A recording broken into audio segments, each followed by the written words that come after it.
ચૈતર વસાવાના સમર્થનમાં લાખો આદિવાસીઓ પહોંચ્યા, પણ મનસુખ વસાવા ન પહોંચતા આદિવાસીઓ થયા ગુસ્સે। ચૈતર વસાવાની પત્નીએ જાહેરમાં કર્યું આવું। મિત્રો, ડેડિયાપાડાની ધરતી પર હાલમાં એક એવું દ્રશ્ય જોવા મળ્યું છે જેણે ગુજરાતના રાજકારણમાં ગરમાવો લાવી દીધો છે।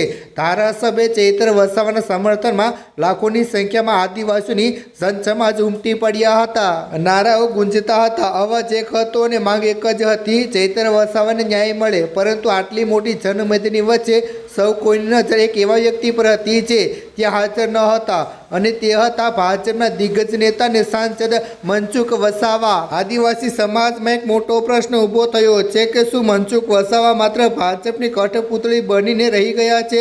લાખો લોકો જ્યારે પોતાના નેતાના સમર્થનમાં એકત્ર થયા ત્યારે મનસુખ વસાવાની ગેરહાજરીએ સમાજને ગુસ્સે કરી દીધો છે। આદિવાસી નેતા અનંત પટેલે પણ મંચ પરથી આકરા પ્રહારો કરતા પૂછ્યું કે શું મનસુખ વસાવાના શરીરમાં આદિવાસીઓનું લોહી નથી?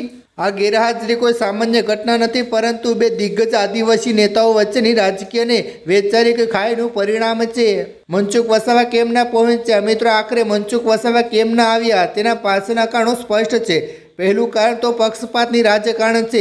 મનસુખ વસાવા ભાજપના વરિષ્ઠ નેતા છે અને ચૈતર વસાવા આમ આદમી પાર્ટીના ધારાસભ્ય। મનસુખ વસાવા આંદોલન રાજકીય સ્ટન્ટ માને છે। તેમનું સ્પષ્ટ માનવું છે કે ચૈતર વસાવાને તેમના સાથીઓ જળ જંગલ જમીનના નામે ભ્રમ ફેલાવી રહ્યા છે। મનસુખ વસાવા હંમેશા એ વાત પર ભાર મૂકે છે કે કોઈપણ મુદ્દે કાયદેસરની લડાઈ લડવી જોઈએ, આંદોલન નામે લોકોને ગેરમાર્ગે દોરવા ન જોઈએ। વધુમાં મનસુખ વસાવાએ અગાઉ પણ અનેકવાર ચૈતર વસાવાની કાર્યપદ્ધતિ પર સવાલો ઉઠાવ્યા છે। તેમના મતે આદિવાસી સમાજને સાચો માર્ગ બતાવવો જોઈએ, નહીં કે તેમને આંદોલનમાં ઉશ્કેરીને જેલમાં મોકલવા જોઈએ। મનસુખ વસાવા ભાજપની લાઇન પર ચાલી રહ્યા છે, જે ચૈતર વસાવાની ઉગ્ર રણનીતિ કરતાં તદ્દન અલગ છે।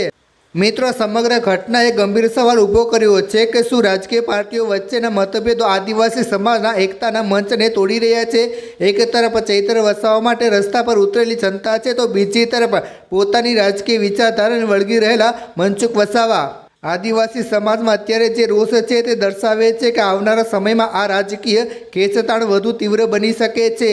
આ બાબતે તમે શું વિચારો છો? શું મનસુખ વસાવાનું આ રીતે દૂર રહેવું તે યોગ્ય હતું કે તેમણે સમાજના મંચ પર આવીને વાત કરવી જોઈતી હતી? તમારી પ્રતિક્રિયા નીચે કમેન્ટ કરીને જરૂર જણાવજો, અને જેમ બને તેમાં વિડીયો શેર કરો, વોટ્સઅપ ફેસબુક પર ફેલાવી દો, લોકોને દેખાડો, જેથી કરીને બધાને જાણ થાય કે ખરેખર આમાં શું થઈ રહ્યું છે। ખાસ નોંધ મિત્રો, આ વિડીયો જાહેરમાં ઉપલબ્ધ માહિતી અને મીડિયા રિપોર્ટ્સ પર આધારિત છે। આમાં દર્શાવેલ માહિતી સંપૂર્ણ રીતે સત્ય હોય તે જરૂરી નથી। કોઈ વ્યક્તિ, સમાજ અથવા સમૂહને નિશાન બનાવવાનો ઉદ્દેશ્ય નથી। વ્યુઅર પોતાની સમજ પ્રમાણે માહિતીની પુષ્ટિ કરે।